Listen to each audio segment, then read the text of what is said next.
Thank you for joining the Mitchell Gallery of Flight as we visit the Gathering of Warbirds.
I'm a flight engineer with Miss Mitchell here. She's a B-25J model. We're part of the Commemorative Air Force out of South St. Paul, Minnesota. We've got a museum down there and a couple of other airplanes, so if you're ever in the area, come check us out. The airplane behind me rolled out of the factory November 10th, 1944, and she was used to train bomber crews during the war. Her namesake, the real Miss Mitchell, she flew out of Corsica, North Africa, and did bombing raids into Italy. And this is as close as a representation of her as we can possibly get. We replicated even the smallest details down to things like the nose art painted on the side here is painted by the same guy who painted the original nose art on the original airplane. In addition to that, she's just about how she would have looked during 1944, including all of her armor plating's been installed as well.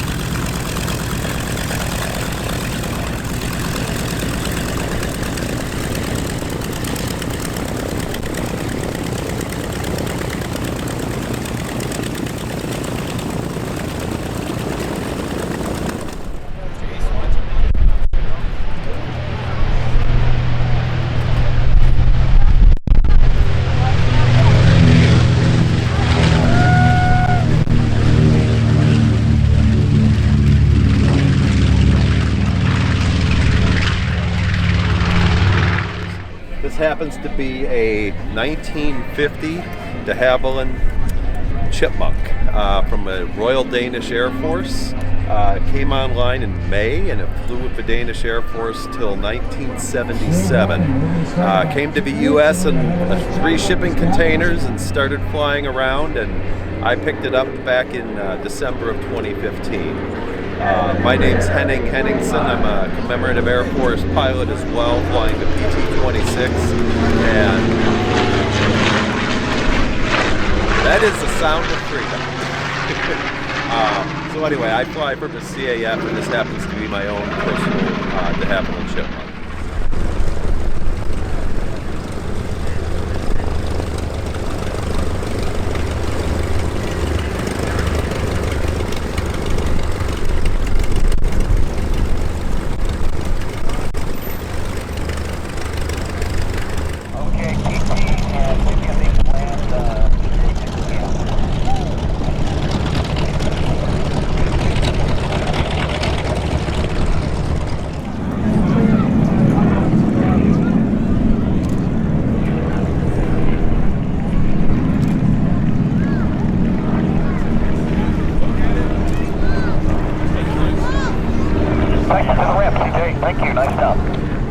Hi, good morning. My name is Major Mark Aslan. I'm here at the Gathering of Warbirds in Waukesha, Wisconsin.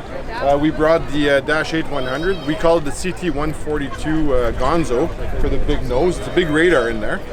We use the aircraft for training aircraft combat systems operators. It was built in 1988 by the Havilland aircraft. It's basically a civilian Dash 8100 that's modified.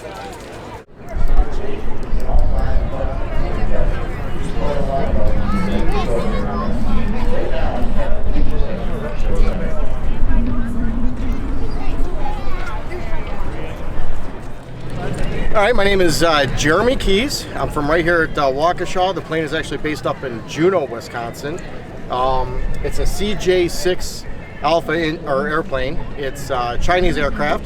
The Chinese basically stole the designs from the Russians and upgraded, opened the fuselage a little more, gold the wings. Very stable, very beautiful airplane to fly. It's got a 285 horsepower radial engine. Yeah, it cruises about 140. So not too bad. Lands around 90 miles an hour for touchdown. It's primarily used, like I said, as a trainer. In fact, it's become so popular that it's actually begun to come back in service again as well. Thank you.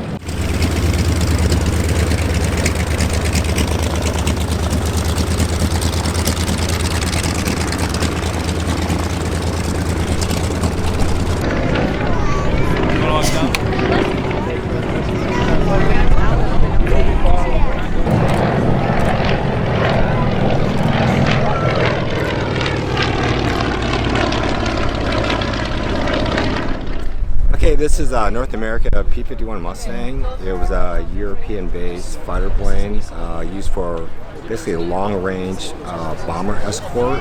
And this is the first plane that could actually escort the bombers from their home bases into the targets over in Germany without having to refuel. And so that's what made the P-51 popular, basically because it has a laminar flow wing, has a 2-speed supercharger which allows it to fly high and fast and can carry enough fuel to escort the bombers all the way to the target and bring them back. And so if they were jumped by like the ME-109s or whatever, these could fight off those airplanes, and that was its purpose. And then of course it was used for air-to-ground attack and mostly air-to-air combat. And it has a high speed of about 440 knots, which is 505 miles an hour, so it's one of the fastest piston engine airplanes out there. It's relatively small, so it's very agile and maneuverable. And it's one of the most popular warbirds just because of the way it flies and handles.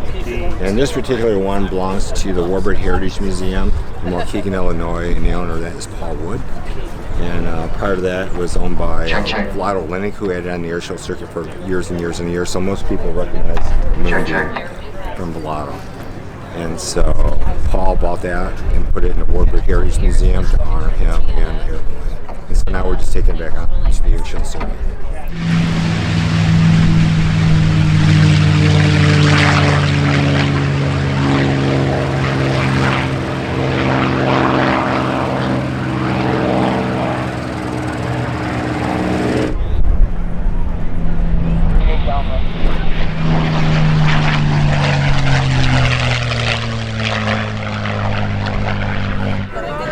Hi, my name's Paul Walter. I'm from Milwaukee, but we keep our planes out here in Waukesha. It's a beautiful day out here for the open house. I'm standing in front of our T-28 Trojan, made by North American. Right after World War II, the Air Force had, and the military, U.S. Navy included, had about 30,000 trainers, but they were all tailwheel. And they knew that the future planes were going to be nose wheel, especially the fighters, the jet fighters. So they went to North American, maker the P-51, maker the AT-6, maker the B-25, and said, design a trainer around the B-17 motor, because there are a lot of B-17 motors after World War II. The result was the T-28 Trojan. Made a great trainer, entered the training in 1949. The last one left in 1989, so 40 years for a trainer. This particular model is a C model, so it was used for carrier training. But after 4 years of carrier training, the CIA grabbed it and took it over to Africa, the Congo, and they let the Cubans fight the communist rebels. I guess rebels depends on which side you're on. Just like a lot of T-28s went to the Hmong in Laos, and they went to Vietnam. So after we did a tour there, we returned to the States, and we've been flying it the last 18 years.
Steve Jones. I fly this beautiful airplane.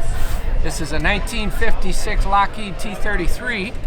Actually, it's a Canadian CT-133. It's rebuilt by Canadair for the Canadian Air Force, Royal Canadian Air Force. Like I said, 1956. It's been restored and painted in U.S. colors because I don't own the airplane. It belongs to my buddy Ken back there, but he's a big Air Force fan and aficionado, and we like to fly it around and kind of honor the veterans. Big fun at air shows. Cruises about 400 knots. It weighs about 11,000 pounds the way it sits, and the worst part is it burns 350 gallons an hour. So when I take it somewhere, it's about 1 gallon for every mile. But a wonderful flying airplane. It's an honor to fly something like this. My dad actually flew these in the Air Force. So.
Thank you for watching.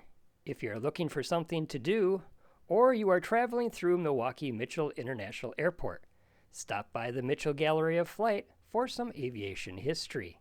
It's free. Donations are accepted. Right between Concourse C and D. Outside of security, no body scans required. Conveniently located near parking.